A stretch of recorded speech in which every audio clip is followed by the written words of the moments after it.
Sheikh Hasina psychopath ছিলেন, মামুনুল হক। সবশেষে দেখবেন বিমানবন্দরে আটক হওয়া সাবেক পররাষ্ট্রমন্ত্রী পালালেন কিভাবে। এখন বিস্তারিত। শেখ হাসিনা সাইকোপ্যাথ ছিলেন বলে মন্তব্য করেছেন বাংলাদেশ খেলাফত মজলিসের মহাসচিব মাওলানা মামুনুল হক। মামুনুল হক বলেন, শেখ হাসিনা একজন মানসিক রোগী। তিনি দুটি ভিশন নিয়ে বাংলাদেশে রাজনীতি করেছেন। একটি হচ্ছে তার পিতা হত্যার প্রতিশোধ নেয়া, অন্যটি হচ্ছে আওয়ামী লীগকে ধ্বংস করা। এর প্রমাণ হল, তিনি প্রায় বক্তব্যে বলতেন, যেদিন আমার পিতাকে হত্যা করা হয়েছিল সেদিন কোথায় ছিল আওয়ামী লীগ। শেখ হাসিনা ছাত্র জনতার আন্দোলনের মুখে ভারতে পালিয়ে গিয়ে দেশের বিরুদ্ধে গভীর ষড়যন্ত্র করেছেন। হাজার হাজার মানুষ হত্যার দায়ে শেখ হাসিনাকে ধরে এনে বিচারের কাঠগড়ায় দাঁড় করাতে হবে। তাই যে কোনো মূল্যে বিএনপি সহ ইসলামী দলগুলোকে ঐক্যবদ্ধ থাকতে হবে, যাতে কিয়ামত পর্যন্ত আওয়ামী লীগ আর ক্ষমতায় আসতে না পারে।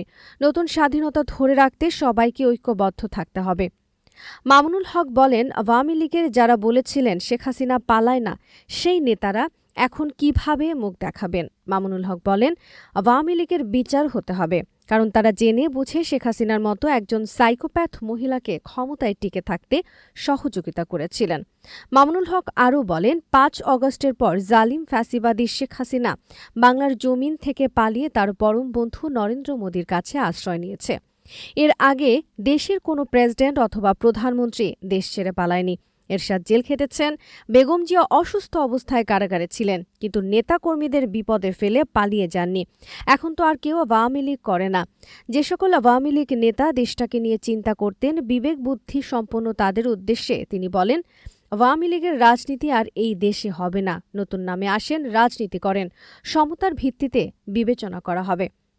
তিনি বলেন, দেশ রক্ষায় বিএনপি, জামায়াত, হেফাজত সহ সব ইসলামী দলগুলোকে ঐক্যবদ্ধ হতে হবে। ঐক্যবদ্ধ শক্তি ইসলামী শাসন করবে। সব ধর্মবর্ণের মানুষের নিরাপত্তা বিধান করা হবে।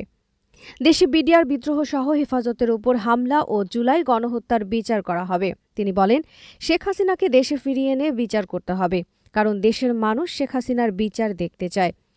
হেফাজত মহাসচিব বলেন, ৫ অগস্টের পরে জালিম ফ্যাসিবাদী শেখ হাসিনা বাংলার জমিনে ১ ইঞ্চি মাটিও আশ্রয়ের জন্য খুঁজে পায়নি। জালিম ফ্যাসিবাদী শেখ হাসিনা বাংলার জমিনে ১ ইঞ্চি মাটিও আশ্রয়ের জন্য খুঁজে পায়নি।